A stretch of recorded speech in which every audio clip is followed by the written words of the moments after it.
বাংলাদেশের মানুষের মনোযোগটা কোথায়? বাংলাদেশের জনগণকে ব্যস্ত রাখা হয়েছে এখনো বিএনপি জামাত দিয়ে, কিন্তু সন্তোষ শর্মারা আর রাজেশ অগ্নিহোত্রীরা কিন্তু তারা জায়গায় কেন্দ্রে বসে এখনো দেশ চালাচ্ছে। দেশ কিন্তু প্রফেসর ইউনূস চালাচ্ছে না, দেশ চালাচ্ছে এই কি বলে আসিফ নজরুল, সন্তোষ শর্মা, এই রয়ের প্রধান রাজেশ অগ্নিহোত্রী এবং সশস্ত্র বাহিনীর কিছু সদস্য। আর বাংলাদেশিরা এই যে জামাত খারাপ, এই যে বিএনপি খারাপ, এই খারাপ সেই খারাপ। হ্যাঁ খারাপ, এদেরকে মানুষ করতে হয়, এদেরকে ধরতে হবে, এদেরকে ছাই দিয়ে ধরতে হবে। বিএনপি, জামাত এবং এনসিপি আর যেই সিপি হোক, যেই দুই নম্বরই করবে তাকে ছাই দিয়ে ধরতে হবে, কাকেও ছাড় দেওয়া যাবে না। এনসিপিকেও বাদ ছাড় দেওয়া যাবে না যে ওরা নতুন দল, ওরা সমন্বয়কারী আগে নেতা ছিল, তাদের অপরাধ ছোট করে নো ওয়ে। সুতরাং বুঝতে হবে যে এই চোরের বাজারে, এই চোরের সমাজ থেকে কিন্তু ফেরেশতা খুঁজে পাওয়া ভেরি ডিফিকাল্ট। যারা এনসিপি করেছে এর মাঝখানে দুইটা চারটা আবর্জনা থাকবে, কারণ যখন মাছ ধরার জন্য জাল ছুঁড়ে ফেলা হয়, যখন টান দেওয়া হয়, জালে কিন্তু সমস্ত আশানুরূপ বড় বড় রুই মাছগুলো উঠবে না, এর সাথে অনেক আজে বাজে পটকা মাছও উঠবে, ঠিক না? সেগুলোকে বেছে বেছে ফেলতে হবে। সেটা দায়িত্ব হচ্ছে যারা ছাত্র নেতারা, কিন্তু ছাত্র নেতারা তো দেখছি তারা মুরব্বীদের কোনো কথা শুনতে চায় না, তারা দেখছি নিজেরাই মনে করে সব বুঝে। তো এইগুলা করে কিন্তু অতীতে অনেকেই ডুবেছে, এবং তারা যদি কথা না শুনে, তারা যদি মনে করে নিজেরাই সব বুঝে এবং কারোর কথা শোনার দরকার নেই, উপদেশ শোনার দরকার নাই, তাহলে কিন্তু তারাও উঠবে, কোনো অসুবিধা নেই। কারণ ইতিহাস থেকে শিক্ষা যারা না নিয়েছে তারাই ধ্বংস হয়েছে। সুতরাং কেউই আইনের বা কি বলে এটাকে, কেউই কোনো কিছুর ঊর্ধ্বে না। যেই অন্যায় করবে তাকে ছাই দিয়ে ধরতে হবে, সে যেই হোক। প্রফেসর ইউনূসও যদি অন্যায় করে, ভুল করে, ওনাকেও ছাই দিয়ে ধরতে হবে। উনি নোবেল লরিয়েট হোক আর যেই হোক, ওনাকে ছাড় দিয়ে দেবো আমি কিন্তু ওই টাইপের লোক না। ওই যে বাংলাদেশ জাতির চরিত্র হচ্ছে কি, এরা হচ্ছে প্রশংসায় অতি, এরা হচ্ছে নিষ্ঠুরতায় অতি, এরা মাঝামাঝি জানা না। আপনারা সবাই সচেতন হন। আমরা একটা একটা করে একসাথে সবকিছুর সমাধান করা যাবে না।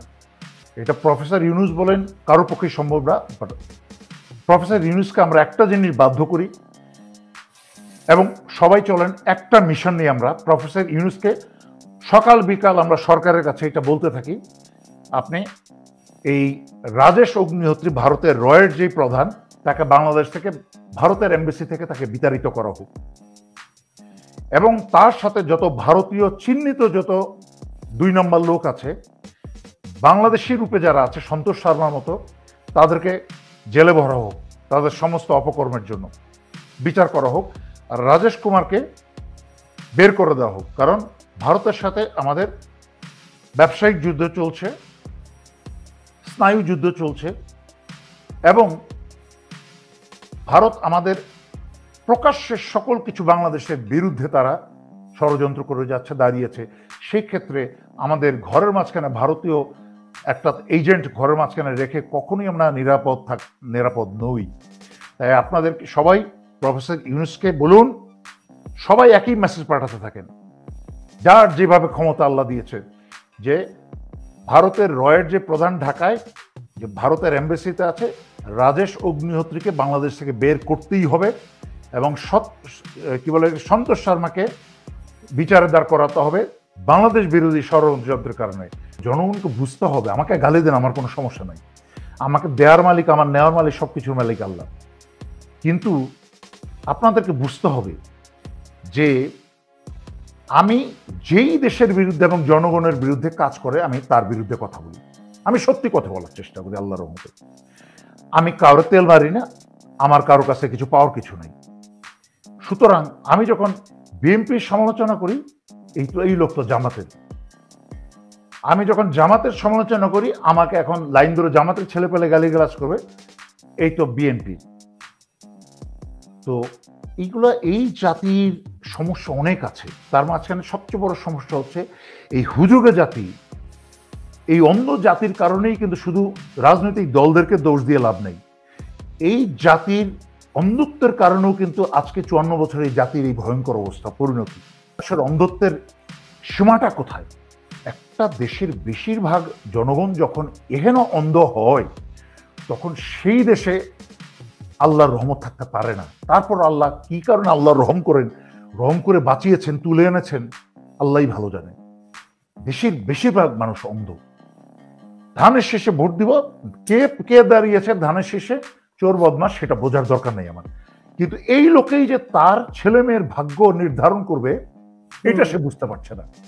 এই নেতাই যখন নির্বাচিত হবে এমপি, তার ছেলে মেয়েকে ধর্ষণ করবে, তার নাতিকে ধর্ষণ করবে, তখন কিন্তু এই বিএনপিকে ভোট দিয়েছে, কিন্তু বিএনপির নেতার কাছে গিয়ে বিচার চাইতে গিয়ে সে আবার ধর্ষিত হবে, অথবা জেল মামলা খাটবে, অথবা মারধর খাবে, অথবা নিহত হবে। এই তো বাঙালি জাতির চরিত্র। এই জন্য আমি বহুবার ব্যাখ্যা করেছি, লর্ড ক্লাইভ কি বলেছিল, আর বারবার সময় নষ্ট করতে চাই না। এই জাতির চরিত্র সংশোধন করতে হবে, শুধু প্রফেসর ইউনুস সংস্কার করলে হবে না। এই জাতির চরিত্র যার যার ব্যক্তিগত এবং কি বলে এটাকে পারিবারিক এবং সমাজগত নিজেদের চরিত্রও সংশোধন করতে হবে। এছাড়া শুধুমাত্র বাংলাদেশের সংবিধান সংস্কার করে লাভ হবে না।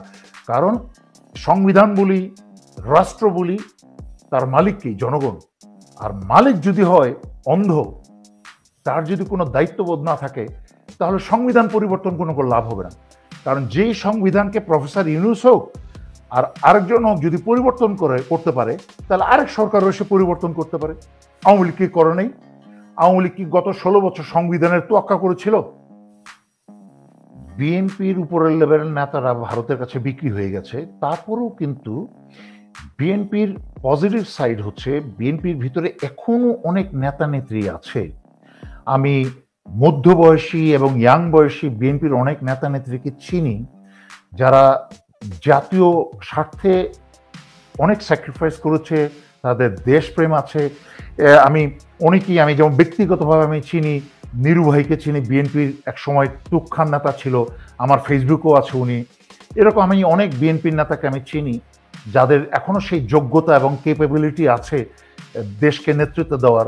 এই মির্জাফর ফখরুলদেরকে সরিয়ে, ওই আমির খসরুর মধ্যে ভারতের দালালদেরকে সরিয়ে, এরকম আরো যারা আছে, সালাউদ্দিনের মাথা খারাপ সালাউদ্দিন, এদেরকে সরিয়ে এই নিরু ভাইদের হাতে যদি তুলে দেওয়া হয় এখনো বিএনপিকে, বিএনপি শক্তিশালী একটা দল হয়ে গঠিত হবে আবার, আমার বিশ্বাস ইনশাল্লাহ।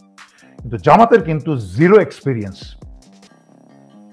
এই বর্তমান ফাঁসি হওয়া নেতাহীন, পিতৃহীন বর্তমান জামাতের কিন্তু রাষ্ট্র পরিচালনা তো দূরের কথা, একটা রাষ্ট্রের কোনো একটা অংশ পরিচালনা করার কোনো অভিজ্ঞতা নেই। এবং বর্তমান তাদের যে চরিত্র দেখছি, সকালে এক কথা বিকালে আর এক কথা, এবং তারা কনফিউজ, তাদেরকে যে যা বলছে সাইডলাইন থেকে তাই শুনছে, এবং যাদের উপদেশগুলো নিচ্ছে তাদেরকে জাজ করার মতো তাদের সেই কি বলে এটাকে জ্ঞান বা অভিজ্ঞতা নেই, যে কার কথা শোনা উচিত, কি বলা উচিত আর কি না বলা উচিত। তো আমার মতো একটা ব্যক্তি, আমার কাছে অনেক মানুষ অনেক কিছু পাঠান, আমার মতো একটা ব্যক্তিও কিন্তু সবার লেখা পড়ি, কিন্তু হয়তোবা সবার লেখা পড়ে আমি কারটা বলা উচিত, কতটুকু বলা উচিত, সেটা আমি চিন্তা করে বলি। একটা জামাতের নেতারা মতো এত বড় একটা দল, জনগণ হতাশ হয়ে যাচ্ছে, জনগণ কিন্তু প্রস্তুত ছিল জামাতকে ভোট দেওয়ার জন্য। In a way this is good, because BNP চাঁদাবাজি দেওয়ার দুষ্কৃতিকারীতে বিএনপির এত বদনাম হয়েছে যে জামাত কিন্তু একটা বিশাল ভোট পেতে যাচ্ছিল। জামাত কিন্তু যখন মানুষের জ্ঞান কম থাকে, একটা কথা আছে, তখন মুখ কম খোলাই ভালো। জামাত হঠাৎ করে একটু বেশি মুখ খুলতে শুরু করেছে, বেশি অ্যাক্টিভ, দরকার ছিল না তো। আমি যেমন তারেক রহমানকে উপদেশ দিয়েছিলাম যে আপনি তো জিয়া রহমানের ছেলে, আপনার তো দরকার ছিল না গিয়াসুদ্দিন মামুনের মতো এবং চোর বদমার সাথে চলা। এই যে অপু, সন্তোষ শর্মা পত্রিকার মালিক, কালবেলার মালিক অপু, এদের মতো লোয়ার ক্লাসের লোকজনের সাথে চলার তো দরকার ছিল না, রাস্তাঘাটের লোকজনের সাথে। আপনি জিয়া রহমানের সৈনিক, আপনি সোনার চামিচ মুখে নিয়ে যদি বসে থাকতেন, তারপরও চোখ বন্ধ করে আপনি একসময় প্রধানমন্ত্রী হয়ে যেতেন। সেম জামাত যদি একটু পরিপক্ক হতো। আসলে জামাতের ওনারা নাই, যাদেরকে আমি দেখেছি জীবিত অবস্থায়, যাদের কথা শুনেছি, তারা নাই, এখন বিশ্লেষণের ক্ষমতা নাই তারা। জামাতের উচিত ছিল গ্রাউন্ড লেভেলে বাংলাদেশে কাজ করে যাওয়া, বাংলাদেশের মানুষের মন জয় করা, কোনো হিন্দু নেতাদেরকে